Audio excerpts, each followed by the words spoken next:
Hall کی railing سے جانے کب سے لگا کھڑا یزدان تھا۔ بیٹھے رہو، وہیں بیٹھے رہو، ہلنا مت دونوں وہاں سے۔ یاقوت جو اس کی خونخوار حاسدانہ نظروں پر ہڑبڑا کر اپنی جگہ سے اٹھ رہا تھا، اس کی للکار پر واپس بیٹھ گیا، جبکہ یزدان کو وہاں دیکھ کر اجوا کی تیوریاں چڑھ گئی تھیں۔ حلق تو کم پھاڑو، سب کو جگاؤ گے کیا؟ بچے لہجے میں غراتے یاقوت نے خونخوار نظروں سے یزدان کو دیکھا تھا۔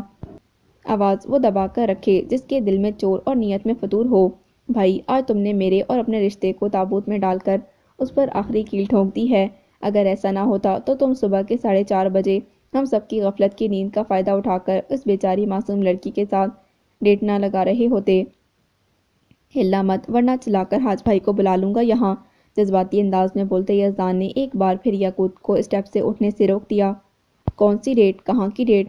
بیہودہ بکواس کیے جا رہا ہے اجوا کی موجودگی میں۔ اسے تو خبر بھی نہ ہوگی کہ ڈیٹ ہوتی کیا ہے، گھٹیا آدمی۔ یاقوت نے کچا چبانے والے انداز میں یزدان کو دیکھا تھا۔ دوسری جانب اجوا نے چونک کر یاقوت کو دیکھا۔ سب خبر ہے مجھے، سب پتہ ہے۔ اجوا کے کرارے لہجے پر یاقوت نے دنگ نظروں سے اس کے ناگوار تاثرات کو دیکھا۔ تم نے کیا مجھے ارجٹ گنوار دیہاتی سمجھ رکھا ہے جو مجھے دنیا کی خبر نہیں ہوگی؟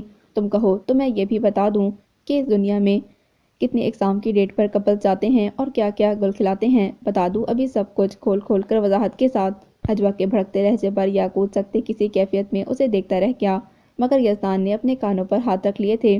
خدا کے لیے اور کچھ مت کہنا، کچھ سنے بغیر ہی میرے کانوں سے تو دھواں نکلنا شروع ہو چکا ہے۔ یزدان نے ادھر ادھر ڈولتے التجا کی تھی۔ خبردار، جو کسی نے میری معلومات اور ذہانت کو صفر سمجھنے کی غلطی کی۔ ریگستانوں میں ریت پھانکتے پھانکتے زندگی نہیں گزاری میں نے، اور نہ ہی میں کل پیدا ہو کر چاند سے زمین پر اتری ہوں، سمجھے؟ اجوا کے جتانے والے تیز لہجے پر اس بات میں سر ہلاتے ہوئے یاقوت نے مسکراہٹ چھپانے کے لیے چہرہ دوسری طرف پھیر لیا۔ اور تم سنو، گھن چکر کہیں کے۔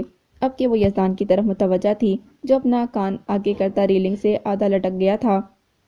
دن ہو یا رات، صبح ہو یا شام، میں کبھی بھی کسی بھی وقت کسی کے ساتھ بیٹھ کر باتیں کروں۔ میرے لیے اپنی غیرت جگا کر تم نے اگر دوبارہ میرا باپ بن کر دخل اندازی اس طرح کی تو یاد رکھنا ایسے چن چن کر گھناؤنے الزام لگاؤں گی کہ کسی کو منہ دکھانے کے قابل نہیں رہو گے۔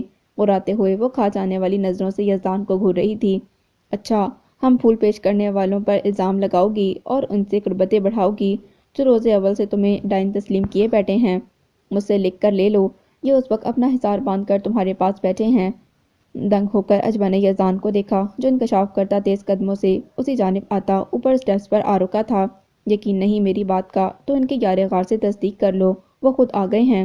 یزدان نے بر وقت ریلنگ کی طرف آتے غازی کی اشارہ کیا جو نیند کے خمار کو جھٹکتا حیران و پریشان نظروں سے ان تینوں کو دیکھتا صورتحال سمجھنے کی کوشش کر رہا تھا۔ غازی بھائی، جب آپ سب اجوا کو لینے جا رہے تھے تو بھائی نے یہاں سب سے کیا کہا تھا؟ ڈائن کا شکار کرنے جا رہے ہیں۔ یزدان کی تصدیق مانگنے پر غازی نے گڑبڑا کر پہلے یاقوت کو دیکھا جو لب بھیجے ضبط کرتا خاموش تھا، اور پھر اس نے اجوا کے بھڑکتے تاثرات پر نظر ڈالی۔ نہیں، یاقوت نے ایسا کچھ کہا یا نہیں مجھے یاد نہیں۔ خود پر اٹھتی اجوا کی تیز نگاہوں پر گڑبڑا کر بولتے غازی کے حواس اس قدر مختل نہیں ہوئے تھے کہ تصحیح کرتا یہ بیان اس کا اپنا ہے، مگر یاقوت کو بھی تو وہ پھنسنے تو نہیں دے سکتا تھا۔ سچ نہیں بول سکتے غازی بھیا، لڑکی بہت بھاری پڑ رہی ہے؟ یزدان کے معنی خیز انداز میں مضحکہ اڑانے پر غازی بس اسے دیکھ کر رہ گیا۔ اجوا جی، یہ دونوں جس قدر سادہ اور نفیس نظر آتے ہیں حقیقت میں ایسا ہے نہیں۔ یہ دونوں دوست اس کھوج میں آپ کے قریب آنا چاہتے ہیں تاکہ یہ جان سکیں کہ آپ کس حد تک ڈائن ہیں، جبکہ میں تو بس محبت کے ہاتھوں مجبور ہوں۔ یہ دونوں کھوجی گواہ ہیں، میں ان کے سامنے اقرار کر چکا ہوں۔ اجوا جیسی بھی ہے، صرف میری ہے، میری روح ہے، زندگی ہے۔ اجوا میرا خواب۔ جذباتی انداز میں بولتا وہ سیڑھیاں اترتا نے مٹا دینا چاہتا تھا۔ دوسری جانب غصے میں بھڑک اٹھتی اجوا نے اس کے قریب آنے کا انتظار بھی نہ کیا کہ ضبط حد سے گزر چکا تھا۔ بیٹھے بیٹھے ہی اس نے اپنی سلیپر سے طاق کا نشانہ لیا کہ یزدان کے ہوشیار ہوتے ہوتے بھی وار خالی نہیں گیا۔ سر سے ٹکراتی چپل کا وار جانے کتنا شدید تھا، البتہ یزدان کی کرہ بڑی غضبناک تھی۔ سر پکڑے بگڑے توازن کے ساتھ وہ گرنے والے انداز میں نیچے آیا۔ اس سے پہلے کہ یاقوت اسے مزید نیچے گرنے سے روکتا، یزدان بڑی صفائی سے اس کے بڑھتے ہاتھوں سے بچتا سر پکڑے تیورا کر دنگ بیٹھی اجوا کے گھٹنوں پر جا گرا۔ اس افتاد پر گھبرا کر اجوا کے حلق سے چیخ بلند ہوئی جو یاقوت کی پھرتی کی وجہ سے فوراً ہی بند ہو گئی۔ پھٹی آنکھوں سے اجوا اسے گھورتی رہی جو اس کے منہ پر مضبوطی سے ہاتھ رکھ کے معزز خواہانہ انداز میں اسے دیکھ رہا تھا۔ یزدان کی طرف متوجہ ہوتے جو ڈٹائی سے اجوا کے گھٹنوں سے سر ٹکاتے دنیا سے بے خبر تھا۔ یاقوت کے کانوں میں حاج کے کمرے سے ابھرتی آواز پہنچ چکی تھی۔ وقت بالکل نہیں تھا۔ اجوا کے منہ سے ہاتھ ہٹائے بغیر اس نے ایک ہی ٹھوکر میں یزدان کو اس سے پرے ہٹایا۔ اجوا، حاج بھائی جاگ گئے ہیں، میری عزت اب تمہارے ہاتھ میں ہے، حاج بھائی کی نظر کسی قیمت پر بھی تم پر نہیں پڑنی چاہیے۔ التجائی لہجے میں بولتا یاقوت اس کا ہاتھ پکڑے ریلنگ کے قریب ہوا۔ حاج کے کمرے سے ادھ کھلے دروازے سے آن ہونے والے لیمپ کی مدھم روشنی نے ان کے مکمل بیدار ہونے کی تصدیق کی تھی۔ ریلنگ کے دوسری طرف ہو کر بس میرے پیچھے چھپی رہنا۔ یاقوت کی گھبراہٹ اور پریشانی کو دیکھتے ہوئے اجوا کو اس کی بات ماننا پڑی تھی، مگر ریلنگ کی دوسری طرف لٹکے رہنا، بالکل وہاں ٹھہرنا بھی کٹھن تھا۔ ایڑیاں ٹکائے رکھنے کی بھی جگہ نہ تھی۔ اجوا کی طرف پشت کرتے ہوئے اس نے اپنا ایک ہاتھ پشت پر ہی رکھا، کیونکہ اجوا کو سہارا دینے کے لیے وہ اس کی کلائی گرفت میں لیے ہوئے تھا۔ میرے برابر سے ہٹنا نہیں دانی، اجوا کسی بھی طرح حاج بھائی کی نظروں میں نہیں آنی چاہیے، ورنہ اچھا نہیں ہوگا۔ یاقوت کے لب اور لہجے اور تاثرات میں کچھ ایسی سختی اور وارننگ تھی کہ یزدان کو فرمانبرداری کرنی پڑی۔ یاقوت کے شانہ بشانہ کھڑے ہو کر اس نے ایک نظر یاقوت کی پشت پر نگاہ کی اور اگلے ہی پل گٹری بنی ریلنگ سے چھپے رہنے کی جدوجہد میں مصروف اجوا کی حالت پر وہ بامشکل ہنسی روکتا حاج کی طرف متوجہ ہوا، جو اپنے کمرے سے باہر آ گئے تھے۔ کیا ہوا ہے؟ کیا مسئلہ ہے؟ تم تینوں وہاں کھڑے کیا کر رہے ہو؟ حاج نے حیرت سے پوچھا۔ کچھ نہیں، وہ بس دانی کو ایسا لگا گھر میں کوئی چور گھس آیا ہے، غازی نے صورت سے کام لیا۔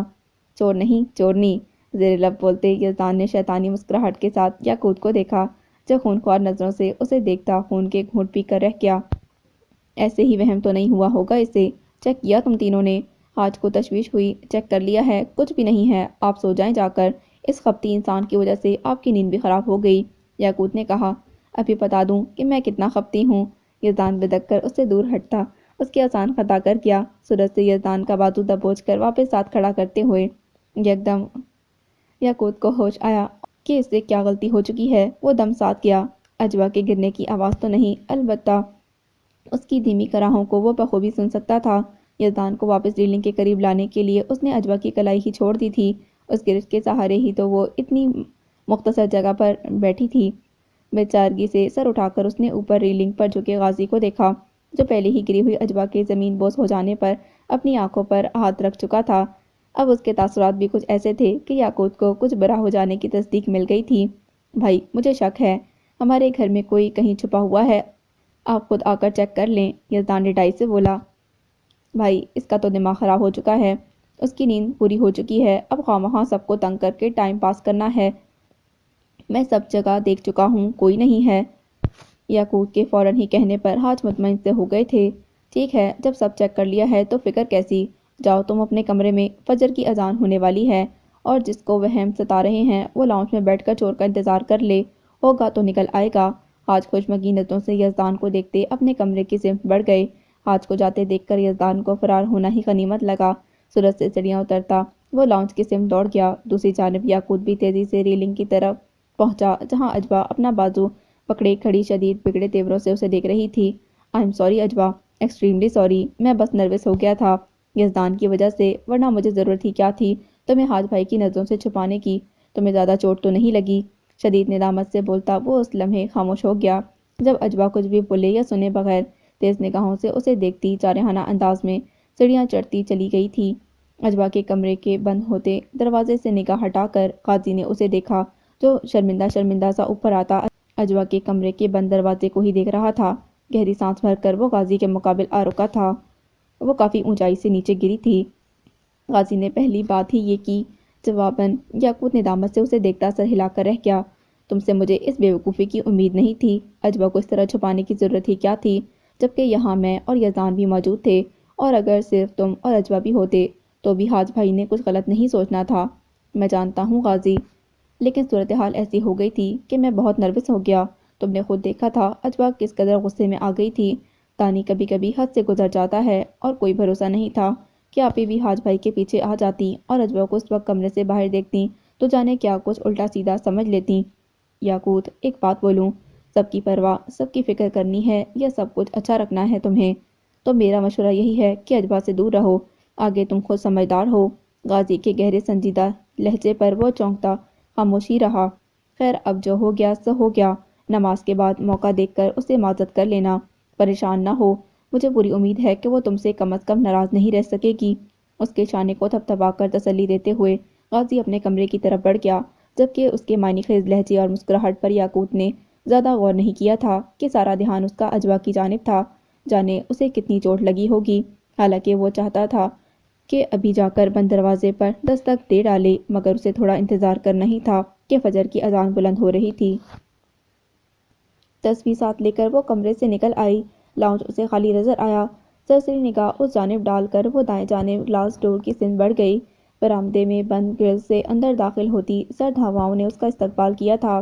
ابر آلود موسم میں ہر پورشن کے باہر بکھرے سبزے اور وسیع لان کی ہریالی نے طبیعت کو سرشار کر دیا تھا۔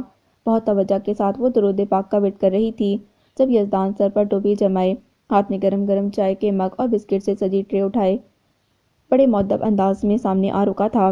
اجوا جی معاف کر دو، غلطی ہو گئی مجھ سے، وہ موسمی صورت بناتے ہوئے بولا، جبکہ اجوا ناگوار نظروں سے اسے دیکھتی اپنے امڑتے غصے کو کنٹرول کر رہی تھی۔ جو سزا دینی ہے وہ مجھے دے دو، کیونکہ قصور سراسر میرا ہے۔ یاقوت بھائی سے جو غلطی ہوئی وہ بھی میری وجہ سے ہوئی۔ دراصل ان کو اپنے امیج کی بہت فکر رہتی ہے، بہت پوزیسو ہیں وہ اپنے امیج کے معاملے میں۔ ان کی بس یہی کوشش رہتی ہے کہ ان کی طرح میں بھی بن جاؤں، مجھ سے بھی حاج بھائی کو کوئی شکایت نہ ہو، میں ایسا کوئی کام نہ کروں جس کی وجہ سے حاج بھائی ٹوکیں یا مجھے لے کر آپی اور حاج بھائی کے درمیان کوئی تلخی ہو۔ حالانکہ ان کی تمام احتیاط اور خدشے بے معنی ہیں۔ ایک گھر میں رہنے والے سبھی افراد ایک جیسی فطرت اور عادات تو نہیں رکھتے، لیکن یاقوت بھائی کو تو خبت ہے، بس اچھے مومن بن کر رہو، حاج بھائی کی فرما برداری میں کوئی کسر نہ چھوڑو۔ جس طرح وہ خود روکھی پھیکی زندگی گزار رہے ہیں، چاہتے ہیں کہ میں بھی۔ مقصد کیا ہے اس غیبت سے بھرے واز کا؟ اجوا نے ناگواری سے اس کی بات کاٹ دی تھی۔ بس اتنا کہ تم میری غلطی کی وجہ سے یاقوت بھائی سے ناراض نہ ہو، مجھے معاف کر دو اور یہ چائے کے ساتھ بسکٹ قبول کر لو، بڑی محبت سے بنائی ہے یہ، وہ خوش آمدی انداز میں بولا۔ ٹھنڈا پانی بن جائے گی تب میرے حوالے کرو گے یہ چائے، رکھو یہاں۔ اجوا کے گھٹنے پر اس نے جلدی سے اجوا کے قریب ہی لیدر کے صوفے پر بڑے احتیاط سے رکھی اور خوش دلی سے دانتوں کی نمائش کرتا سامنے والے صوفے پر جا بیٹھا تھا، جبکہ کوپ زدہ نظریں اس پر سے ہٹا کر اجوا نے چائے کا مگ اٹھا لیا، ایک سپ لیا پھر دوسرا۔ چائے کیسی لگی اجوا جی؟ صرف آپ کی وجہ سے بنائی ہے میں نے اپنے کنوارے کنوارے ہاتھوں سے، ورنہ میں تو وہ ہوں کہ اتنی صبح کوئی مرتا مر جائے میں 2 گھونٹ پانی بھی اس کے منہ میں ڈالنے کے لیے اپنی نیند میں خلل نہ ڈالوں۔ وہ فخر سے بتا رہا تھا۔ بتانے کی ضرورت نہیں، پہچان تو میں پہلے ہی گئی تھی تمہیں، وہ بڑے شانت انداز میں بولی۔ تو اب بات جان پہچان سے آگے بڑھانے کے بارے میں بھی سوچئے، 4 دن کی زندگی ہے، 2 دن کی جوانی ہے، حسن کملا جائے گا میرا آپ کے انتظار میں۔ کایا آدمی لائن سیدھی کرنے کے لیے آپ جناب شروع کر دیتا ہے، بے پیندے کا لوٹا۔ زہریلی نظروں سے اسے دیکھتی چائے کے گھونٹ بھرتی وہ کلس کر سوچ رہی تھی۔ دوسری جانب یزدان اپنی بولے جا رہا تھا۔ آپ نے دیکھا نہیں کیسے وہ پرکٹی آسٹریلین طوطی میرے پیچھے لگی ہے، اتنی بار اظہار محبت کر چکی ہے کہ کمبخت نے سارا کریزی ختم کر کے رکھ دیا۔ نماز پڑھنے مسجد کیوں نہیں گئے؟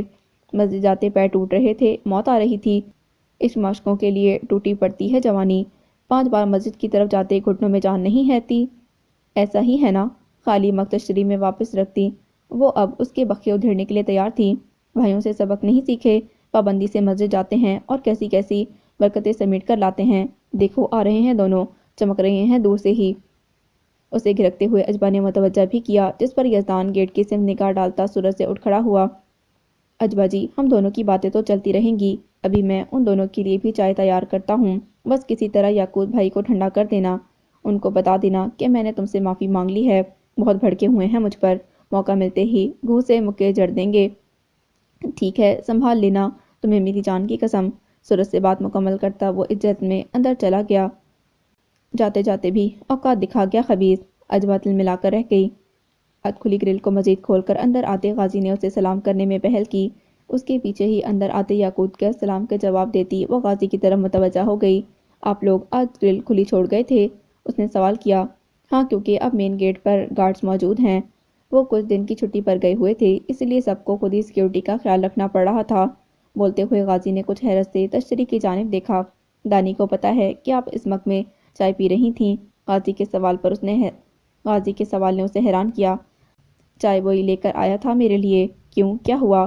کچھ نہیں، دراصل یہ اس کا مخصوص اور محبوب مگ ہے، ہمیں تو ہاتھ لگانے کی اجازت نہیں، اہمیت ہے اس کی۔ مسکراتے ہوئے غازی نے کہا۔ غازی، دانی کو ذرا باہر بھیجنا۔ سامنے صوفے پر بیٹھتے یاقوت نے اندر جاتے غازی سے کہا۔ کیوں بلایا ہے اسے؟ اجبا نے اس کے گہرے سنجیدہ تاثرات کو دیکھا۔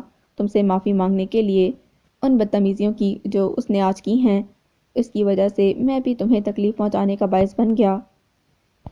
اس بات کو بھول جاؤ، یزدان کچھ دیر پہلے ہی مجھ سے معافی مانگ چکا ہے اور میں نے اسے معاف بھی کر دیا ہے۔ میرا دل اس کی اور تمہاری طرف سے بالکل صاف ہے۔ اب تم بھی اس سے کوئی سخت بات نہ کرنا، نہ ہی اس سے ناراض رہنا۔ اجبا کے نرم لہجے پر یاقوت حیران تھا۔ تبھی یزدان چہرے پر مسکینی سجائے چائے کا مگ تھامے وہاں آ گیا۔ معافی مانگی تم نے اجبا سے؟ اس سے چائے کا مگ لیتے ہوئے یاقوت نے کڑی نظروں سے اسے دیکھا تھا۔ بالکل بھائی، یزدان نے معصومیت سے گردن ہلائی۔ اور صرف معافی نہیں، میں نے تو اور بھی بہت کچھ مانگ لیا ہے اجبا جی سے۔ یہ بھی تیار بیٹھی ہیں، ہتھیار ڈال ہی دیے میری محبت کے سامنے۔ آنکھوں میں ناچتی شرارت سے بولتا وہ یکدم ایک جھٹکے سے اٹھتی اجبا کے دیکھتے ہی بے ہنگم کہکے لگاتا اندر بھاگ گیا تھا۔ تل ملا کر دانت پیستی اجبا واپس اپنی جگہ آ بیٹھی تھی۔ بچپن میں ہی کسی اچھے ڈاکٹر سے اس کا علاج کروا لیتے تو آج یہ حال نہ ہوتا اس کا۔ کلس کر وہ اس سے مخاطب ہوئی جو سر پکڑے بیٹھا تھا۔ میں کر دوں گا اس کا علاج، تم فکر نہ کرو، یاقوت نے تسلی دی۔ تم بتاؤ چوٹ کہاں لگی ہے؟ اتنی اونچائی سے گری تھی تم؟ ایسی کوئی خاص چوٹ نہیں لگی، میں تو ہزاروں بار اونچے درختوں سے نیچے ٹپکتی رہی ہوں، ڈھیٹ ہو چکی ہوں، ویسے میری فکر کرنے کا بہت بہت شکریہ۔ وہ مسکرا کر بولتی اسے بھی مسکرانے پر مجبور کر گئی۔ آج جمعرات ہے، مٹھائی کا آرڈر دے دیا تم نے؟ اجبا نے پوچھا۔ ہاں، آرڈر کل ہی دے دیا تھا۔ آرڈر کیا دینا، شاپ کے مالک مٹھائی تیار رکھتے ہیں، اکثر تو وہ خود کال کر دیتے ہیں۔ عصر کی نماز سے پہلے جاؤں گا۔ اس مکان تک بھی تم ہی لے کر جاتے ہو مٹھائی؟ ہاں، دادا جان کے بعد اپنے چچاؤں کے ساتھ میں ہی جاتا رہا ہوں، اور یہ ذمہ داری خود بخود مجھ پر آ گئی۔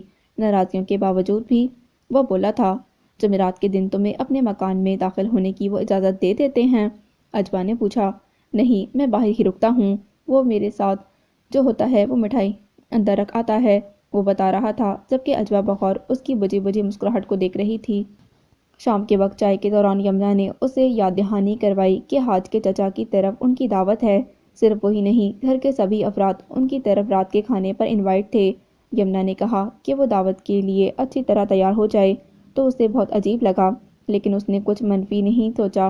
اتنے بڑے خاندان کے درمیان رہتے ہوئے اسے یہاں کے ہی طور طریقے اپنانے تھے۔ بوتیک سے آتے سارے ہی لباس اس کے ذوق اور پسند کے مطابق تھے۔ بات لے کر اس نے منتخب کیا ہوا ایک بہت دلکش اور سادہ لباس زیب تن کیا۔ لائٹ گرین شرٹ اور تنگ پاجامہ کے ساتھ شیفون کا بڑا سا دوپٹہ اس کے سراپے پر بہت جچ رہا تھا۔ زیور کا استعمال بھی اس نے دل کھول کر کیا۔ لاؤنج میں موجود یمنا نے اسے سیڑھیاں اترتے دیکھا اور چونک اٹھی، وہ ان کی طرف ہی آ رہی تھی۔ ایک ہاتھ کی کلائی میں سونے کے بھاری جڑاؤ کنگن، دوسری کلائی میں سونے کی ہی بھری بھری کوئی درجن بھر چوڑیاں اس نے پہن رکھی تھیں۔ کانوں کے بیش قیمت ٹاپس میں جڑے ڈائمنڈ دمک رہے تھے۔ اس کی گردن میں پہلے ہی بھاری سنہری چین لاکٹ موجود تھا، مگر اب ٹاپس کے ساتھ چین لاکٹ بھی نمایاں تھا۔ اس کے دونوں ہاتھوں میں ڈائمنڈز کی انگوٹیاں اور چھلے موجود تھے۔ بھابھی، میں ٹھیک تیار ہوئی ہوں؟ یمنا کی حیران نظروں کو نظر انداز کیے وہ بڑے پراعتماد لہجے میں پوچھ رہی تھی۔ ہاں، اور بہت اچھی بھی لگ رہی ہو، لیکن اجبا برا نہ ماننا، تم نے جویلری کچھ زیادہ نہیں پہن لی، میرا مطلب ہے کہ ہم کسی شادی کی تقریب میں نہیں جا رہے، گھر کی ہی دعوت ہے۔ یمنا نے بظاہر مسکراتے ہوئے کہا، مگر میں تو عام طور پر بھی اسی طرح جویلری پہننا پسند کرتی ہوں، بس یہ ایک ہی میرا شوق ہے، نیت یا ارادے میں کسی نمائش یا برتری کا عمل دخل نہیں ہوتا۔ آپ کو جویلری پسند نہیں، اسی لیے شاید آپ کو یہ عجیب لگ رہا ہے۔ وہ یوں بے نیازی سے اپنا دوپٹہ ٹھیک کرتی بولی کہ یمنا اندر ہی اندر کڑ کر رہ گئی۔ اب آپ کب تک تیار ہوں گی؟ اجبا نے پوچھا۔ میں کچھ دیر میں تیار ہو جاؤں گی، مجھے کون سا ہیرے جواہرات خود پر لادنے ہیں، یمنا بظاہر مسکراتے ہوئے جتا رہی تھیں۔ اچھی بات ہے، چلیں آپ جا کر تیار ہو جائیں، میں ذرا باہر سے آتی ہوں۔ یمنا کا طنزیہ انداز خاطر میں لائے بغیر وہ مسکرا کر بولتی جانے کے لیے پلٹ گئی، جبکہ یمنا ناگوار نظروں سے اسے دیکھ کر رہ گئی تھی۔ شام بھی ابر آلود تھی، ٹھنڈی ہوائیں وجود میں سرد لہریں دوڑا رہی تھیں۔ باہر چہل پہل معمول کی طرح تھی۔ دھیرے دھیرے قدم اٹھاتی وہ گھر کے عقبی حصے میں چلی آئی۔ سوئمنگ پول کے ارد گرد کوئی موجود نہ تھا، البتہ سامنے آہنی گیٹ کی طرف اسے حسب توقع امیر حمزہ بائک چمکاتا دکھائی دے رہا تھا۔ امیر حمزہ کے ساتھ ہی کھڑی نیلم نے دور سے اسے آتے دیکھ لیا تھا۔ دیکھو تو ذرا جدید دور کی اس ڈائن کو، سر پر دوپٹہ جمائے مغلیہ دور کی پچھل پیری اجبا کو گھورتی وہ کچا چبا جانے والے انداز میں بولی تھی۔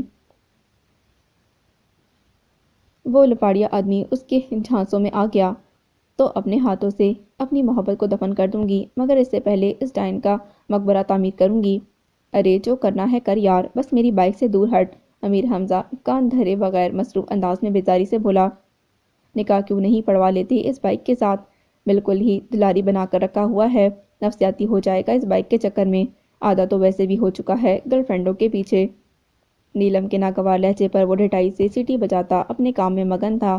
دوسری طرف اجبا ان دونوں کو نظر انداز کرتی گیٹ تک آئی اور لاک ہٹا کر گیٹ کھولا۔ اسے باہر نکلتے دیکھ کر امیر حمزہ خاموش نہیں رہ سکا تھا۔ اجبا جی اس طرف تنہا مت جائیں، امیر حمزہ کی آواز پر اجبا نے رک کر اسے دیکھا مگر کچھ بھی بولے بغیر گیٹ سے باہر نکل گئی۔ یہ باولی بھی ہے کیا؟ حیرت اور ناگواری سے نیلم نے امیر حمزہ سے پوچھا اور اگلے ہی پل وہ لمبے لمبے ڈگ بھرتی اجبا کے پیچھے باہر نکل گئی۔ او بھٹکتی آتما، فارسی سمجھتی ہو کیا؟ اس طرف ہمارے گھر کی عورتیں کیا مرد بھی تنہا نہیں آتے؟ وہ بول رہا ہے پھر بھی نکل آئی باہر۔ کس کی ہوئی ہے؟ قطعی کیا؟ اجبا کا راستہ روکے کمر کے گرد ہاتھ رکھے وہ تن کر کھڑی اسے گھرک رہی تھی۔ اپنی اماں کو جا کر دکھایا کرو یہ تیور، ہٹ میرے راستے سے۔ انتہائی سختی سے اسے جھڑکتی اجبا نے اسے ایک پل کو تو دنگ کر دیا تھا۔ میری اماں کو درمیان میں مت لانا، دیا پانچا کر ڈالوں گی، لاڈلی ہوگی اپنے بھیا کی، ہلکا مت لینا مجھے۔ غصے سے اس پر آنکھیں نکالتی نیلم ایک طرف ہٹ گئی۔ جا کر سیر سپاٹے کر، میں تو کہتی ہوں ٹہلتے ٹہلتے اس پرانے مکان میں بھی چلی جانا، پچھلی بار تو وہاں سے واپس آ گئی تھی، اس بار وہیں رہ جانا، وہاں رہنے والوں کا دل بھی لگا رہے گا۔ چلاتے ہوئے اس کی زبان یک لخت رک گئی تھی۔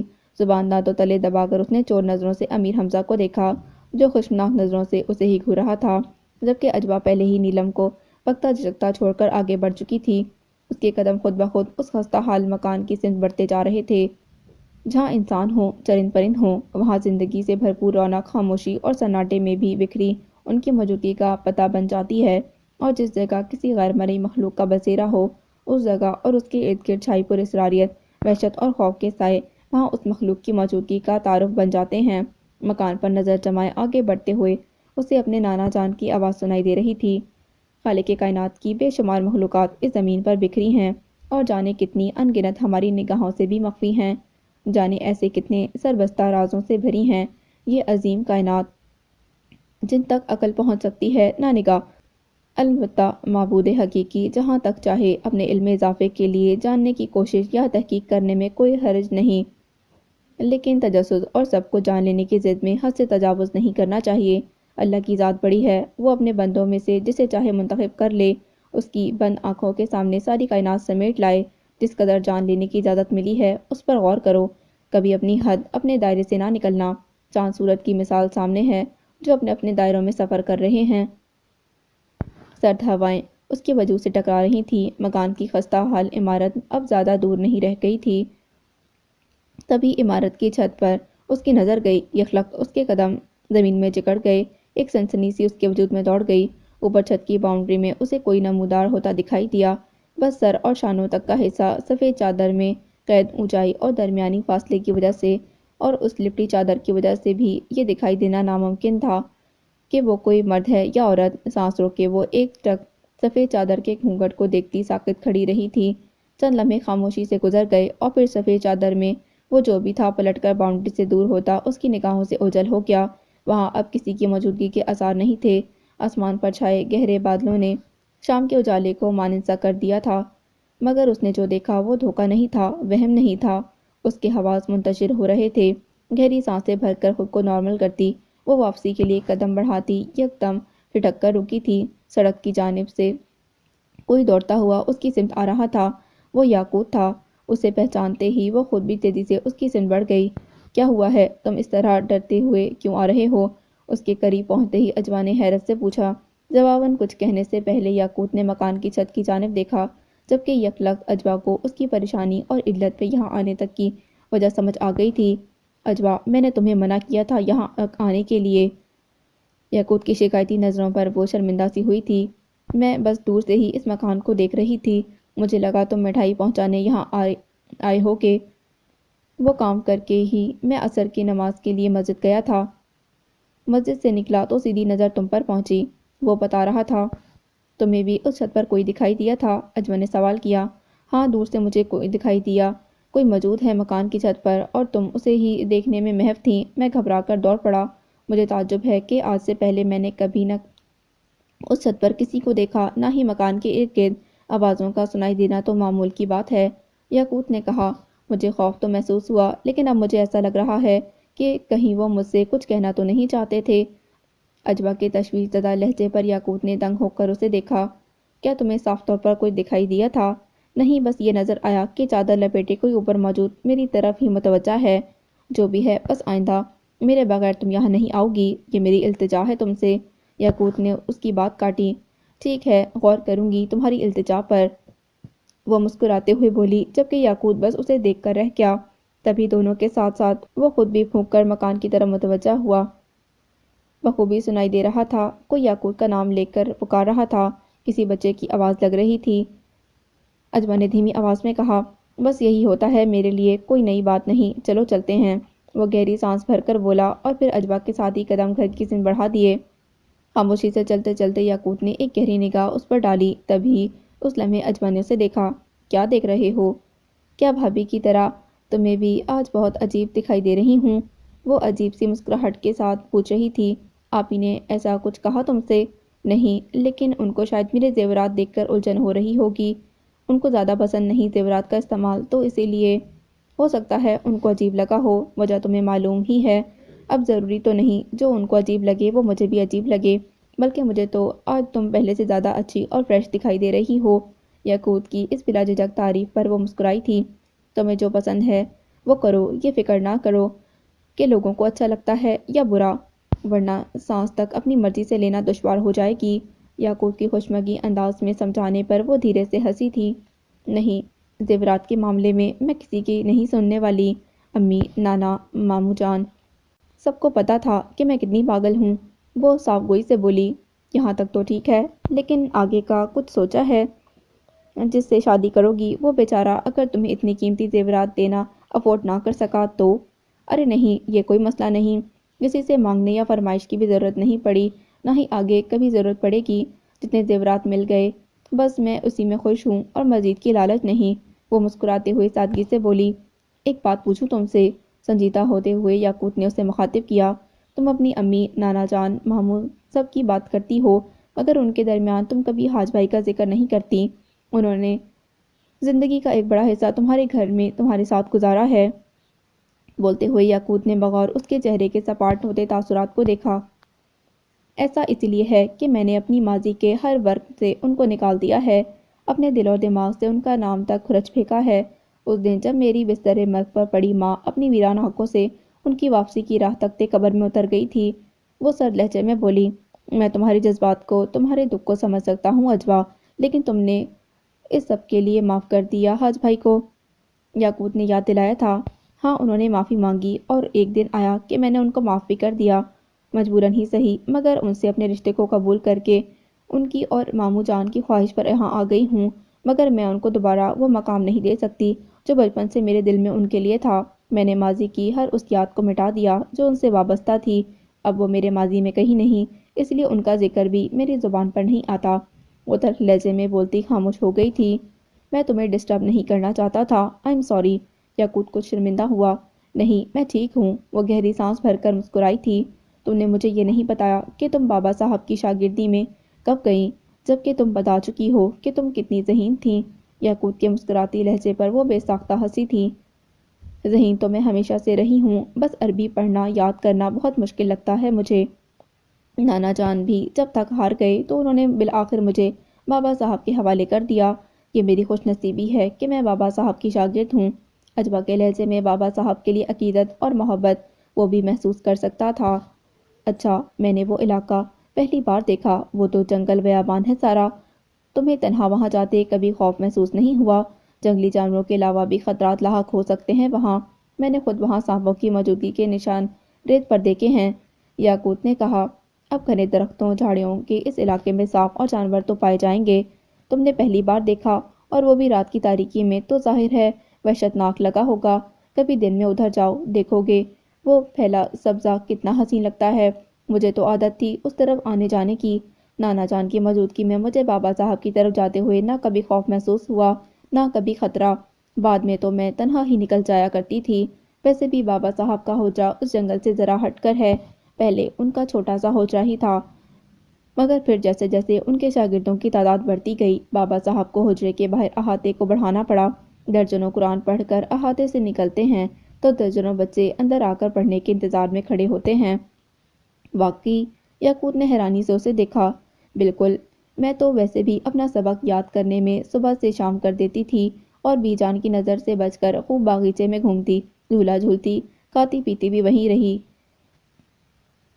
بابا صاحب نے ہی بی جان کو خاص ہدایت کر رکھی تھی میرا خیال رکھنے کی۔ سب بچے بہت ڈرتے تھے بابا صاحب سے اور بی جان سے۔ میں بھی ڈرتی تھی، لیکن اتنا نہیں جیسا کہ اور بچے ڈرتے تھے۔ جب میں پڑھنے میں بہت اچھی ہو گئی تو بی جان کے ساتھ مل کر بچوں کو پڑھانے لگی۔ بابا صاحب تو بچوں کو سبق دے کر اپنے حجرے میں چلے جاتے، بہت ضروری ہوتا تو باہر آئے۔ بولتے ہوئے وہ یکدم رکی۔ ایک تو میں بولتی ہوں تو بولتی ہی چلی جاتی ہوں، وہ جھینک کر بولی۔ اچھا کرتی ہو، میں تو ویسے بھی تمہارے اور ان سب کے بارے میں خود بھی جاننا چاہتا ہوں۔ یاقوت کے کہنے پر وہ خاموش رہی تھی۔ گیٹ سے اندر داخل ہوتے ہوئے اجبا نے کوٹ سے اپنی سم دندناتی ہوئی آتی نیلم کو دیکھا۔ اس وقت وہ اس کے منہ نہیں لگنا چاہتی تھی، سو اسے نظر انداز کیے وہ کسی بھی جانب دیکھے بغیر آگے بڑھتی چلی گئی۔ آپ تو رکو، کہاں چلے جا رہے ہو؟ اس جواہرات کی کان کے پیچھے، اس کا نام وہیں پتا تمہیں؟ یاقوت نے ناگواری سے اسے دیکھا۔ میں نے خود رکھ لیا ہے اس کا نام، چوڑی ہار بندے.com۔ وہ تڑک کر بولی۔ دماغ ٹھیک ہے تمہارا؟ یاقوت نے گھرکا تھا۔ اس نے خراب کیا ہے میرا دماغ۔ ہار بندوں کی دکان نے ماچس کی تیلی کہیں کی مجھ سے بدتمیزی کر کے گئی تھی، اب آگ لگا کر کیسے ناک کی سیدھ میں بھاگی چلی گئی، کل موہی۔ بلا وجہ کوئی بدتمیزی وہ نہیں کر سکتی، اور جیسے میں تمہاری فطرت کو جانتا نہیں، اپنے جھگڑے خود نپٹاؤ۔ یاقوت نے گھرکا تھا۔ زیادہ طرفداری نہ کرو اس پکی ڈائن کی۔ کیٹ واک کرتی وہ جا رہی تھی پرانے تاج محل کی طرف۔ روکنے پر بھی نہیں رکی، بس گھوم گئی میری کھوپڑی۔ آئندہ کبھی گھومے تو میرے پاس آ جانا، سیدھی کر دوں گا کھوپڑی۔ اب کوئی بحث لڑائی وغیرہ نہ کرنا اس سے۔ یاقوت کی تاکید پر اس نے مشکوک نظروں سے گھورا۔ لگتا ہے یہ طرفداریاں کوئی نہ کوئی کل کھلا رہی ہیں۔ صحیح فکر مند ہیں آپ ہی آپ کی طرف سے۔ بکو مت ورنہ پھینک دوں گا سوئمنگ پول میں۔ مگرمچھ تیر رہا ہے اس میں، سالم نگل جائے گا۔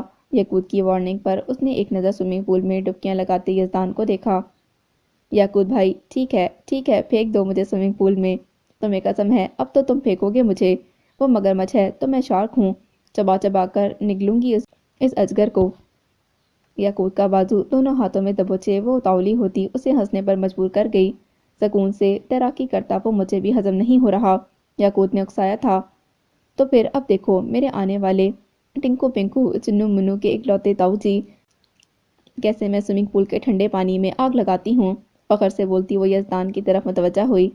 ارے او کرشنا، میرے کرشنا جی، بھوجن کا سمے ہو گیا ہے، گھاس تیار رکھی ہے، آ کر کھا لے بیٹوا۔ نیلم کی بات مکمل ہونے سے پہلے ہی یزدان جس طرح دل ملا کر پول سے باہر نکلا، یاقوت نے بے ساختہ ہنستے ہوئے نیلم کو بھی دیکھا جو برقی رفتاری سے بھاگ اٹھی تھی۔ برآمدے میں اسے اجبا اپنی منتظر نظر آئی۔ اس کی معنی خیز مسکراہٹ نے یاقوت کو الجھایا تھا۔ تم کہاں رہ گئے تھے؟ میں تو آتے ہی اتفاق سے پانی پینے کچن کی سمت چلی گئی تو وہاں تمہاری امانت نظر آ گئی، میں نے اسے ہاتھ نہیں لگایا، تم جا کر چیک کرو ذرا۔ اجبا کے کہنے پر وہ سر ہلاتا اندر کی سمت بڑھ گیا۔ ریلنگ کے پاس رکی وہ اسے ہی دیکھ رہی تھی جو خاکی لفافہ اٹھائے مسکراتے ہوئے اس کی طرف آ رہا تھا۔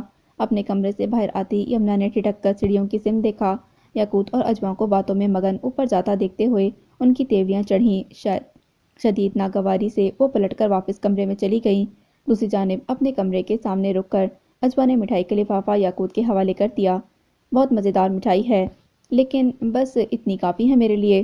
اس نے ہاتھ میں موجود مٹھائی کے پیس کو سامنے رکھا اور دروازہ کھولتی کمرے میں داخل ہو گئی۔ تبھی اس کی نگاہ سامنے سائڈ ٹیبل پر جاتی اسے دنگ کر گئی۔ الٹے قدموں واپس کمرے سے نکل کر اس نے یاقوت کو پکارا۔ وہ اپنے کمرے میں جاتے جاتے رک کر اس کی طرف آتا اس کے عجیب تاثرات پر الجھتا حیران بھی ہوا۔ اس کی سوالیہ نظروں پر اجبا نے خاموشی سے اسے اپنے بیڈ کی سائڈ ٹیبل کی سمت اشارہ کیا۔ یاقوت ششدر رہ گیا۔ وہاں ویسا ہی ایک خاکی لفافہ رکھا تھا جیسا یاقوت کے ہاتھ میں موجود تھا۔ یہ میرا نہیں ہے، نہ ہی میں نے کمرے سے نکلنے سے پہلے یہاں رکھا تھا، اجوا نے کہا، جبکہ یاقوت کمرے میں داخل ہوتا سائڈ ٹیبل کے قریب جا رکا۔ چند لمحوں تک وہ جانتی نظروں سے اس لفافے کو دیکھتا رہا، پھر پرسوچ انداز میں سر ہلاتا اجوا سے مخاطب ہوا، اندازہ ہوتا ہے یہ تمہارے لیے رکھا گیا ہے، بسم اللہ پڑھ کر اسے اٹھاؤ اور چیک کرو۔ یاقوت کی سنجیدگی سے ہدایت دینے پر اس نے عمل کیا اور جھجکتے ہوئے اس لفافے کو اٹھا لیا۔ اس میں تو وہی مٹھائی ہے جو تمہارے پاس بھی ہے۔ لفافے کے اندر نظر ڈالتے ہی وہ شدید خوشگوار حیرت سے بتا رہی تھی، مطلب اس بار تمہارا حصہ بھی آیا ہے؟ یاقوت کی حیرت پریشان کن تھی، مگر کیوں؟ یہ کیوں کر ہو سکتا ہے؟ اب اس کیوں کیسے کا جواب تم ڈھونڈو، میں تو یہ ساری مٹھائی کھانے والی ہوں، بطور خاص میرے لیے آئی ہے۔ اجوا خوشی سے مسکرا کر بولی۔ یاقوت نے چاہا تھا کہ اسے یہ مٹھائی کھانے سے روک دے، مگر ایسا کرنا اسے بیکار ہی لگا تھا۔ اجوا، اس سب کے بارے میں تم کسی سے کوئی تذکرہ مت کرنا، میں جانتی ہوں، تم بے فکر رہو، اجوا بولی تھی، جبکہ اس کی خوشی اور اطمینان کو دیکھتے ہوئے یاقوت کی تشویش میں اضافہ ہو گیا تھا۔ ہال میں داخل ہوتے ہوئے اس کی پہلی نگاہ حاج پر گئی، جو صبح کے اخبار کی برگردانی کرتے ڈائننگ ٹیبل کے گرد موجود تھے۔ رکے بغیر وہ کچن کی طرف بڑھ گئی، جہاں یمنا ناشتہ تیار کر رہی تھی، جبکہ غازی بھی وہاں ان کی مدد کے لیے موجود تھا۔ میں کچھ مدد کروں؟ اس نے یمنا سے پوچھا، مگر انہوں نے تو نگاہ اٹھانی بھی ضروری نہ سمجھی، جیسے ان کی آواز ہی نہ ہو۔ البتہ غازی بول اٹھا، بریک فاسٹ تیار ہے، بس اسے ٹیبل تک پہنچانے میں مدد چاہیے۔ غازی نے خوش دلی سے بولتے ہوئے بوائل انڈوں کا باؤل اس کی طرف بڑھا دیا۔ وہ ڈائننگ ٹیبل کے بیٹھے چائے کی سپ لیتی ایک بار پھر حاج کی طرف متوجہ ہوئی، مگر وہ یاقوت سے اپنے کسی کاروباری معاملے پر بات چیت کر رہے تھے۔ کچھ دیر بعد ان کی گفتگو رکی تو اجوا بول اٹھی، میں آج لالین کے ساتھ جا رہی ہوں، وہ آئے گی مجھے ساتھ لے جانے کے لیے۔ اس کے گہرے سنجیدہ انداز پر حاج ایک پل کو خاموش رہے تھے۔ کب تک جانا ہے تمہیں؟ میں تمہیں ڈراپ کروا دوں گا، لالین سے کہو فون پر مجھ سے بات کر کے اپنے گھر کا ایڈریس بتا دے مجھے۔ اس کی ضرورت نہیں، وہ خود آ رہی ہے، اجوا نے اس کی بات کاٹی۔ 100 بار آئے، لیکن آج میں تمہیں اس کی طرف لے جاؤں تو مجھے اندازہ ہو جائے گا کہ اس کا گھر کہاں ہے۔ حاج کے کہنے پر اس کے تاثرات کچھ بگڑے، جبکہ یاقوت بغور اسے ہی دیکھ رہا تھا۔ آپ کو لالین پر یقین نہیں، یا میری طرف سے آپ کو بھی خدشات لاحق ہیں؟ کچھ ایسا تھا اس کے لہجے میں کہ یمنا بس ناگواری ضبط کرتی اسے دیکھ کر رہ گئی۔ ایسی کوئی بات نہیں، لالین تمہاری بچپن کی سہیلی ہے، مجھے اس پر مکمل بھروسہ ہے۔ میں بس یہ چاہتا ہوں کہ تم جہاں جا رہی ہو اس جگہ کے بارے میں مجھے پتہ ہو، ضرورت پڑ سکتی ہے، حاج سمجھانے والے انداز میں بولے، مگر اجوا کے تیور بگڑے ہوئے تھے۔ اس سے پہلے کہ وہ کچھ کہتی یاقوت بول اٹھا، بھائی ٹھیک کہہ رہے ہیں اجوا، تمہیں کس وقت جانا ہے مجھے ایک بار بس کال کر کے بتا دینا، میں تمہیں تمہاری دوست کی طرف ڈراپ کر دوں گا۔ یاقوت کے نرم لہجے پر اجوا نے کچھ سوچا اور پھر اس کے تنے ہوئے تاثرات ڈھیلے پڑ گئے تھے۔ ٹھیک ہے، میں تمہیں کال کر دوں گی، وہ بولی تھی، جبکہ بری طرح کھول کر یمنا نے ایک تیز نگاہ یاقوت پر ڈالی جو ہاتھ کی طرف متوجہ تھا۔ بھائی، آپ کو کوئی اعتراض تو نہیں اگر میں اسے ڈراپ کر دوں؟ اعتراض کیوں ہوگا، میں جاؤں یا تم، بات تو ایک ہے۔ حاج کے مطمئن انداز پر یاقوت نے مسکراتی نگاہ سے اجوا کے خفت زدہ تاثرات کو دیکھا تھا۔ ریسٹورنٹ کے پرسکون خاموش ماحول میں یوں ہی سرسری نگاہ دوڑانے کے بعد وہ ایک بار پھر یاقوت کی طرف متوجہ ہو گیا، جو اپنے فون پر محو گفتگو تھا۔ ٹھیک ہے، پھر میں لنچ کرتے ہی گھر پہنچ رہا ہوں، تم تیار رہنا۔ یاقوت نے بات ختم کرتے ہوئے الوداعی کلمات کے ساتھ رابطہ منقطع کر دیا۔ میرا خیال ہے کہ حاج بھائی کو بھی اندازہ ہو گیا ہوگا کہ وہ تمہاری بات بغیر کسی بحث کے مان لیتی ہے۔ غازی نے مسکراتی نظروں سے اسے دیکھا تھا، مگر مجھے لگتا ہے کہ حاج بھائی کو اندازہ ہو گیا ہوگا کہ ماضی کی رنجشوں اور ناچاکیوں کے باعث ان کو آگے بھی اجوا کے ضدی اور اکھڑے رویے کا نشانہ بنتے رہنا ہوگا۔ یاقوت سنجیدگی سے بول کر ویٹر کی طرف متوجہ ہو گیا جو کھانا سرو کرنے آ پہنچا تھا۔ ایک بات بتاؤں، میں اب سنجیدگی سے یہ سوچ رہا ہوں کہ ایک بار اجوا کی ملاقات کسی طرح بھی امام صاحب سے ہو جائے۔ یاقوت نے کہا، میں نے تو پہلے ہی تمہیں مشورہ دیا تھا کہ پہلی فرصت میں اسے امام صاحب سے کسی بہانے سے ملوا دو، الجھنیں سلجھ جائیں گی، آخر اس کے ساتھ ایسے کون سے پراسرار معاملات ہیں کہ سپاٹ اونچی دیوار اسے راستہ دے رہی ہے۔ میری تو عقل جواب دے جاتی ہے جب جب سوچتا ہوں، غازی نے کہا، میں نے ابھی اس کا کوئی ذکر نہیں کیا امام صاحب سے، کیونکہ پہلے میں زیادہ سے زیادہ اس کے بارے میں جاننا چاہتا تھا، پھر کامیابی ہوئی کچھ اس مقصد میں۔ غازی نے درمیان میں پوچھا، ہاں، کافی کچھ جان چکا ہوں، لیکن کافی کچھ ایسا ہے جو اجوا نے مجھے نہیں بتایا۔ مجھے یقین ہے کہ وہ زیادہ عرصے تک ان باتوں کو بھی مجھ سے نہیں چھپا سکے گی، یاقوت پر یقین لہجے میں بولا تھا۔ تم یہ یقین سے کہہ سکتے ہو اب بھی کہ وہ کسی کے زیر اثر نہیں؟ قاضی نے سوالیہ نظروں سے دیکھا۔ ہاں، میں یقین سے کہہ سکتا ہوں، ایسا کوئی معاملہ اس کے ساتھ نہیں، البتہ کوئی طاقت، کوئی پازیٹیو انرجی اس کے ساتھ ہے۔ پھر تو وہ واقعی تمہارے ہی قبیلے کی ہے، قاضی نے بات کاٹی۔ یہ میں یقین سے نہیں کہہ سکتا، امام صاحب سے ملوانے کا میرا ایک مقصد ہے، لیکن کہیں یہ اجوا کے لیے نقصان دہ نہ ہو۔ یاقوت کے پرسوچ انداز پر قاضی دنگ ہوا تھا۔ کیا مطلب ہے تمہارا؟ تم جانتے ہو امام صاحب حاضرات کے ماہر ہیں، یاقوت نے کہا۔ ایسا سوچنا بھی نہیں، اپنی الجھن دور کرنے کے لیے کہیں تم اس لڑکی کو کسی مصیبت میں نہ ڈال دینا۔ میں بھی اس خدشے کی وجہ سے ایسا کرنے یا نہ کرنے کے بارے میں بس سوچ رہا ہوں۔ ظاہر ہے امام صاحب کے مشورے سے ہی کوئی قدم اٹھاؤں گا، ہو سکتا ہے ایسے کسی عمل کی ضرورت ہی نہ پڑے، یاقوت نے کہا۔ میں تو قطعی خلاف ہوں، حاضرات کروانے والی بات امام صاحب سے بھی نہ کرنا، ورنہ 14 طبق روشن کر دیں گے تمہارے۔ تمہیں یاد رکھنا چاہیے کہ ان معاملات پر بات کرنے کی بھی ابھی تمہیں اجازت نہیں۔ تم بس ایک تعارفی ملاقات اجوا کی امام صاحب سے کروا دو، امام صاحب بینا شخص ہیں، ایک ملاقات میں ہی اس کا شجرہ سامنے لے آئیں گے۔ تم ٹھیک کہہ رہے ہو، بس بات یہ ہے کہ میں عادت سے مجبور ہوں، جس قدر اجوا سے اس کے بارے میں جان چکا ہوں، اس کے بعد مزید اسے جاننے کا تجسس بڑھتا جا رہا ہے۔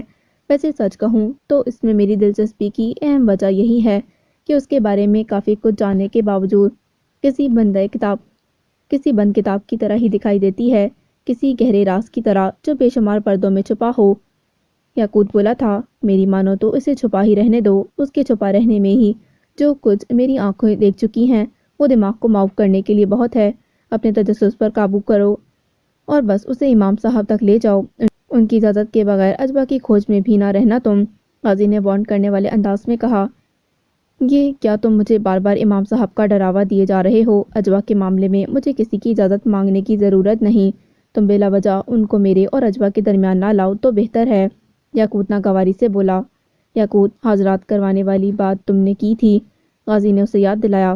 چھوڑو اس بحث کو، مجھے جو ٹھیک لگے گا کروں گا، مجھے کسی کی اجازت یا مشورہ درکار نہیں۔ یاقوت کے بگڑے تیوروں کا اندازہ اس کے لہجے اور چہرے کے تاثرات سے بخوبی لگایا جا سکتا تھا، سو قاضی کچھ محتاط ہوا۔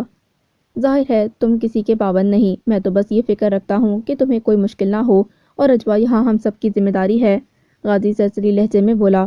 جانتا ہوں، کھانا کھاؤ، مجھے اجوا کو اس کی دوست کی طرف ڈراپ کرنے جانا ہے۔ کھانے کی طرف متوجہ وہ گہری سنجیدگی سے قاضی سے بولا تھا، چور نگاہوں سے قاضی بس اسے دیکھ کر رہ گیا۔ اسے اندازہ تھا کہ اب یاقوت کا منہ ٹھیک ہونے میں کچھ وقت تو لگے گا، کون واقف نہیں تھا اس کے جلال سے۔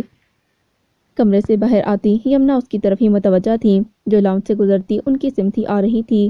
ہلکے آسمانی رنگ کے لباس میں سر پر سلیقہ سے دوپٹہ ڈالے، وہ سرد موسم کی وجہ سے سفید گرم شال اس کے شانوں کے گرد ڈالی ہوئی تھی، بہت پروقار لگ رہی تھی۔ ہاتھ میں اس نے ایک سنہری رنگ کا ہینڈ بیگ پکڑا ہوا تھا۔ میں تمہارے پاس ہی آ رہی تھی، یہ پوچھنے کہ تم تیار ہو جانے کے لیے تو یاقوت کو کال کر دوں، یمنا نے بظاہر خوش دلی سے کہا۔ کال میں نے اسے کر دی تھی، وہ باہر آ چکا ہے۔ اجوا کی اطلاع پر یکدم ناگواری کی شدید لہر یمنا کے دل اور دماغ میں اٹھی، جسے وہ بمشکل اپنے چہرے تک آنے سے روک سکی تھی۔ او اچھا، مجھے لگا شاید تمہارے پاس یاقوت کا کانٹیکٹ نمبر نہ ہو۔ نمبر تھا میرے پاس، آپ کو خدا حافظ کہنے اور جانے کی اجازت لینے آئی تھی، وہ مسکرا کر بولتی یمنا کو حیران کر گئی۔ کیا حاج کی موجودگی میں تم ایسا کرتی؟ بالکل ایسا ہی کرتی، اس گھر میں آپ کی اہمیت اور مقام سے میں واقف ہوں، آپ سے کہیں جانے کی اجازت لینے کے لیے یا خدا حافظ کہنے کے لیے ضروری نہیں کہ آپ کے ساتھ آپ کے شوہر موجود ہوں، کیونکہ ایسا میں ان کو دکھانے کے لیے ہرگز نہیں کرتی، وہ مسکراتے ہوئے کچھ اس طرح بولی کہ یمنا کا چونکنا لازمی تھا۔ تبھی باہر ہارن کی آواز گونجی تھی، یمنا بھی اجوا کے ساتھ برآمدے میں چلی آئیں۔ یمنا کو خدا حافظ کہتی اجوا برآمدے کے اسٹیپس اترنے لگی، جبکہ یمنا کی تیز نظریں سامنے گاڑی کی ڈرائیونگ سیٹ پر موجود یاقوت پر جا ٹھہریں۔ یاقوت نے ہلکی سی مسکراہٹ کے ساتھ سینے پر ہاتھ لپیٹے کھڑی یمنا کو شرارتی نظروں سے دیکھتے ہوئے ہاتھ ہلایا۔ جواباً یمنا نے جس طرح لب بھینچ کر آئیبرو چڑھا کر کڑی نظروں سے اسے گھورا، وہ خجل سا ہوتا سر پر ہاتھ پھیر کر رہ گیا۔ اس دوران اجوا فرنٹ سیٹ پر بیٹھی کچھ کنفیوز سی ہو رہی تھی۔ میں نے یہ دروازہ ٹھیک بند کیا ہے کیا؟ مجھے زیادہ کوئی تجربہ یا عادت نہیں ایسی گاڑی میں سفر کرنے کی، وہ کچھ شرمندگی سے بولی، جبکہ یاقوت اس کی سادگی پر مسکراہٹ چھپاتا ڈور لاک کی طرف متوجہ ہوا۔ اسے چیک کر کے خاموشی سے اس نے گاڑی سٹارٹ کر دی تھی۔ بہت شکریہ میرا مان رکھنے کے لیے، کچھ فاصلہ طے کرنے کے بعد یاقوت نے اچانک مخاطب کر کے اس سلجھا دیا۔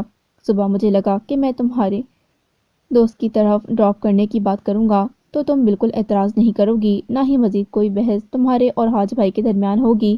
اس کی الجھی نظروں پر یاقوت نے وضاحت کی جبکہ وہ خاموشی رہی تھی۔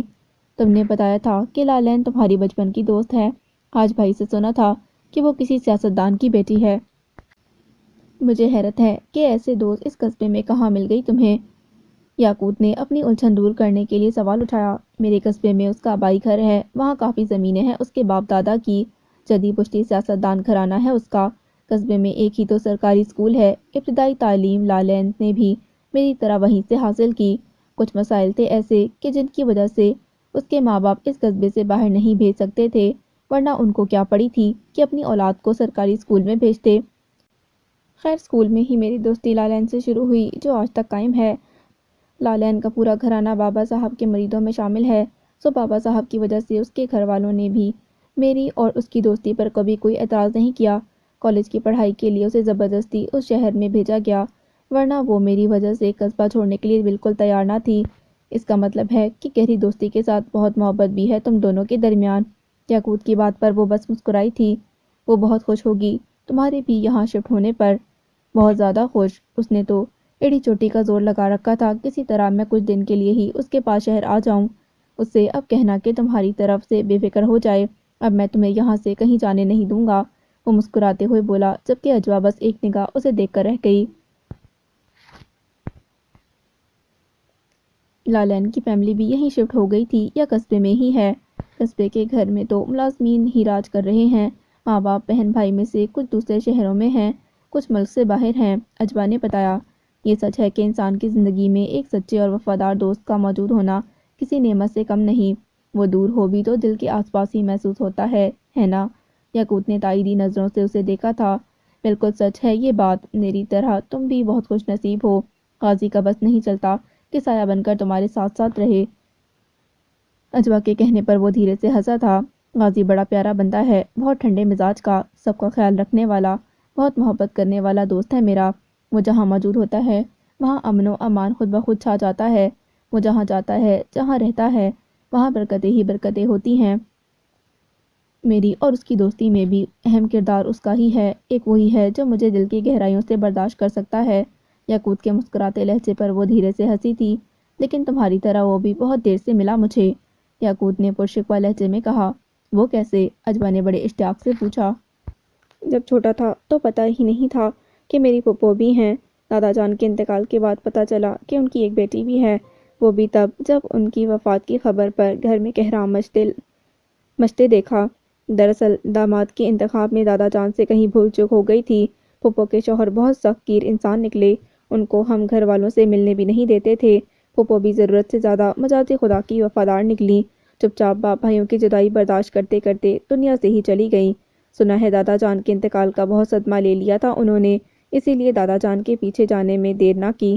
غازی ان کا اکلوتا بیٹا تھا، پھپھو کے انتقال کے بعد تو ان کے شوہر سے کوئی تعلق ہی باقی نہیں رہ گیا تھا۔ میرے چچاؤں نے چاہا تھا کہ غازی کو اپنے ساتھ لے آئیں، مگر اس کے والد یہ کیسے گوارا کر سکتے تھے؟ بیوی کے بعد انہوں نے بیٹے کو بھی ہم سب سے دور رکھا، جانے کس مزاج کے آدمی تھے، دوسری شادی کرنے میں انہوں نے دیر نہیں کی تھی۔ میرے سب چچا بے بس تھے، نہ غازی کو ان سے چھین سکتے تھے، نہ ہی اسے سوتیلی ماں کے عطاب سے بچا سکتے تھے۔ پھر وہ کیسے تمہارے گھر میں آ گئے؟ اجوا نے پوچھا۔ وہ خود ہی آ گیا ہے؟ کیا مطلب خود ہی آ گیا؟ اجوا نے حیران ہو کر اسے دیکھا۔ ہاں بھائی خود ہی بھاگ آیا وہ، اب اس سے پہلے کہ تم پوچھو کہ بھاگ آیا کیا مطلب، تو میں پہلے ہی بتا دوں کہ وہ اپنے ابا کے گھر سے اپنے پیروں پر بھاگتا ہوا اسٹیشن پہنچا اور ٹرین میں بیٹھ کر سیدھا ہمارے گھر آ پہنچا۔ اس کے ابا پہنچے تھے دھاڑتے ہوئے کہ میرے ابا نے گیٹ سے ہی ان کو چلتا کر دیا۔ ابو اس وقت حیات تھے، یہ کوئی 8-9 سال پہلے کی بات ہے۔ یہ تو بہت اچھا کیا غازی نے کہ تم سب کے درمیان آ گئے۔ ان کے ابا کسی دوسرے شہر میں رہتے ہیں؟ اجوا نے پوچھا۔ ساہیوال میں رہتے ہیں، اب بھی اپنی دوسری بیوی کے پاس۔ یاقوت کے بتانے پر سر ہلاتی یکدم چونکی تھی۔ غازی ساہیوال سے بھاگ کر یہاں آئے تھے، اسی طرح لالین بھی ساہیوال سے بھاگ کر میرے پاس پہنچی تھی۔ کمال ہے، عجیب اتفاق ہے کہ وہ بھی 8 سال پہلے ہی وہاں سے بھاگی تھی۔ اجوا کے حیران لہجے پر یاقوت الجھا تھا۔ وہ ساہیوال میں کیا کر رہی تھی 8 سال پہلے؟ اس کے ماں باپ دھوکے سے اسے یہاں لے گئے تھے، کسی اپنے جیسے سیاستدان کی اولاد سے زبردستی اس کا نکاح کروانے پر بضد تھے۔ لالین عین وقت پر بھاگ نکلی اور میرے پاس آ گئی۔ ہم نے بابا صاحب کے پاس جا کر شکایت کی تو ایسی خبر لی بابا صاحب نے اس کے ماں باپ کی کہ اب تو اس کی شادی کا فیصلہ بھی اس پر ہی چھوڑ چکے ہیں، مگر لالین نے اپنے ماں باپ کے ساتھ جانے کے بجائے اپنی بڑی بہن کے ساتھ رہنے کو ترجیح دی۔ ابھی ہم جہاں جا رہے ہیں وہ اس کی بہن کا ہی گھر ہے، اجوا نے تفصیل بتائی تھی۔ اس کی بہن کے شوہر بھی کوئی سیاستدان ہیں؟ نہیں، وہ تو اپنا کوئی کاروبار کرتے ہیں۔ لالین کی بہن اپنا بوتیک چلاتی ہیں۔ لالین کو اس کام کا تجربہ ان کی بوتیک سے ہی حاصل ہوا ہے، اسی لیے وہ بہت اعتماد سے ہمارا بوتیک بھی چلا رہی ہے۔ تم اپنے بوتیک کو کب اپنے درشن دو گی؟ بس آج ہی اگر موقع ملا تو، ورنہ کل جانے کا پکا کر لیں گے، اجوا نے مسکراتے ہوئے کہا۔ تبھی گاڑی سگنل پر رکی۔ اجوا نے یوں ہی باہر نگاہ ڈالی۔ چھوٹی بڑی گاڑیوں کے درمیان اسے موتیا اور گلاب کے ہار کنگن فروخت کرنے والے گھومتے دکھائی دیے۔ اسی دوران یاقوت اس کی طرف متوجہ ہوا اور اس کی نظروں کے تعاقب میں دیکھتے ہوئے اسے اجوا کا انہماک سمجھ آ گیا۔ وہ کچھ کہتے کہتے یکدم رکا۔ ایک جھجک نے اسے سوچنے پر مجبور کر دیا کہ ایسا نہ ہو وہ اجوا کے لیے کنگن لینے کی بات کرے اور اسے یہ بے تکلفی پسند نہ آئے۔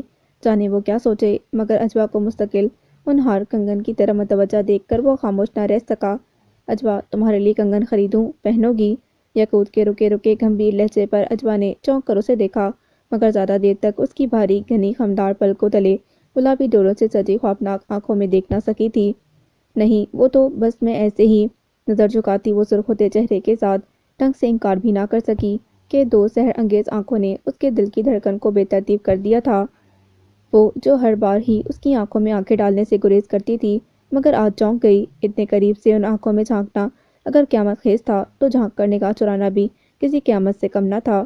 دونوں ہی صورتوں میں یہ قیامت دل پر ٹوٹتی تھی سو ٹوٹ گئی۔ دوسری جانب وہ جو اس کے چہرے پر بکھرے حیا کے رنگوں کو دیکھتا مسحور تھا، اس وقت چونک اٹھا جب پھولوں کی تیز مہک کے ساتھ کوئی نرم چیز اس کے گریبان سے ٹکرائی، جسے سنبھالتے ہوئے اس نے بس ایک ہاتھ کھڑکی سے باہر جاتے دیکھا۔ یہ سب اتنی تیزی سے پلک جھپکتے ہوا کہ پھولوں کے ان بھرے بھرے کھلے کھلے کنگنوں کو دیکھتے ہوئے ایک پل کو تو وہ کچھ سمجھ نہ سکا، مگر اگلے ہی پل اس نے باہر جھانک کر آواز لگائی، بھائی ان کی قیمت تو لے جاؤ۔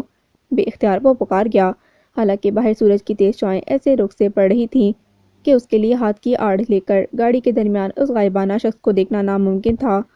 ان کی کوئی قیمت نہیں چاہیے، بس یہی دے دو۔ بہت واضح جواب اس کی سماعتوں سے ٹکرایا تھا۔ تب یہ ہارن گونجنے کے شور پر اسے ہوش آیا کہ سگنل کھل چکا ہے۔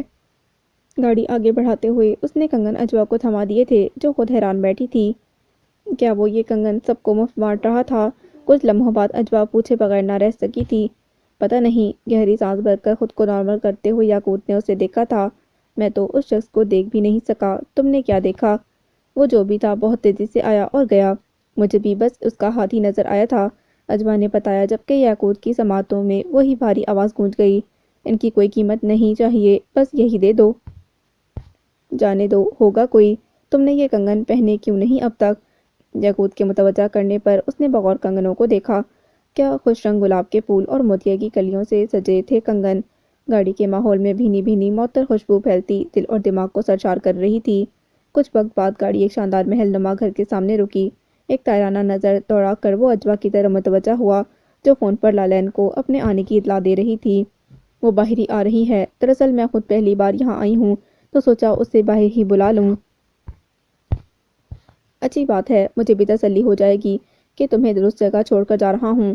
درست جگہ تو ٹھیک ہے، مگر چھوڑ کر جانا تو درست نہیں، وہ مسکراہٹ چھپا کر بولی، جبکہ حیرت سے اسے دیکھتا یاقوت بے ساختہ ہنسا تھا۔ آج بھائی کے ہاتھوں قتل نہیں ہونا مجھے۔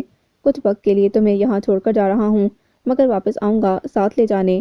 ویسے کب تک واپسی کا ارادہ ہوگا؟ میں تمہیں کال کروں گی، فکر نہ کرو۔ بولتے ہوئے وہ سامنے کھلتے گیٹ کی طرف متوجہ ہوئی۔ باہر آتی لڑکی لالین ہی تھی۔ اجوا نے فرنٹ سیٹ سے اترنے میں دیر نہ کی تھی۔ آج میری محبت تمہیں یہاں کھینچ ہی لائی۔ لالین خوشی سے چیختی دوڑ کر آتی اجوا سے لپٹ گئی تھی۔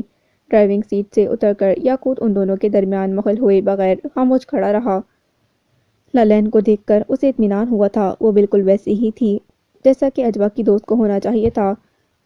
سرخ شال کندھوں کے گرد لپیٹے، ہیئر آئل میں چپڑے بالوں کو اونچے جوڑے میں لپیٹے، والہانہ انداز میں اپنی خوشی کا اظہار کرتی۔ واہ بھئی، یہ حسین کنگن تمہارے ہاتھوں میں، یہ میری آنکھیں کیا دیکھ رہی ہیں؟ کیا آج سورج مغرب سے طلوع ہوا ہے؟ لالین رکے بنا بولتی اسے جھیمنے پر مجبور کر گئی۔ خاموش ہو جاؤ ابھی، آؤ تمہیں یاقوت سے ملواتی ہوں، دبے لہجے میں بولتی وہ لالین کا ہاتھ پکڑے یاقوت کی سمت چلی آئی۔ اب تعارف مزید کیا کروانا، غائبانہ طور پر تو ہم دونوں ہی ایک دوسرے سے واقف ہیں۔ اچھا ہوا آج آپ سے ملاقات ہو گئی، میں بہت شکر گزار ہوں آپ کی کہ آپ نے بہت سپورٹ کی اجوا کی۔ آپ نہ ہوتے تو یہ شاید دوسرے دن ہی اپنے قصبے میں واپس پہنچ جاتی۔ اتنی محبت اسے وہاں سے، فطری بات ہے، وہاں اپنے خاندان کے ساتھ زندگی کا طویل عرصہ اجوا نے گزارا ہے۔ یاقوت نے ہلکی سی مسکراہٹ کے ساتھ کہا تھا۔ یاقوت میں تمہیں بتانا بھول گئی، لالین ڈاکٹر بھی ہے، لیکن بس 2 دن ہی ہفتے کے ہاسپٹل کو دیتی ہے، اجوا نے بتایا۔ کیونکہ میں ایک سست اور کاہل ڈاکٹر ہوں، لالین نے خود ہی اپنا مضحکہ اڑا دیا۔ باقی باتیں گھر میں ہوں گی، آ جائیں یاقوت، فی الحال معذرت چاہوں گا، میری مزدوری کا وقت ہو رہا ہے، آپ کی دوست کو آپ کے حوالے کر کے جا رہا ہوں، آپ دونوں ساتھ اچھا وقت گزاریں اور مجھے اجازت دیں۔ خوش اخلاقی سے لالین سے جانے کی اجازت لیتا وہ اجوا کو بہت اچھا لگا تھا۔ گاڑی سٹارٹ کر کے آگے بڑھانے سے پہلے اس نے اشارے سے اجوا کو فون کال کرنے کا یاد دلایا تھا۔ کیا بندہ ہے بھائی، دل خوش ہو گیا، جیسا تم سے سنا تھا اس سے کئی گنا بڑھ کر پایا۔ یہ بتاؤ کنگن اس نے پہنائے یا تم نے خود ہی ہاتھوں میں چڑھا لیے تھے؟ بکو مت، یہ بتاؤ یہ وہ نہیں جسے دیکھ کر تمہیں سکتا ہو گیا تھا؟ اسے گھرک کر اجوا نے پوچھا۔ ارے اس بندے کو دیکھ کر تو مردے میں بھی جان پڑ جائے۔ لالین تم مجھے سب کچھ بتا رہی ہو یا میں واپس بلاؤں یاقوت کو؟ اجوا نے ترچھی نظروں سے اسے گھورا جو بے ساختہ ہنس پڑی تھی۔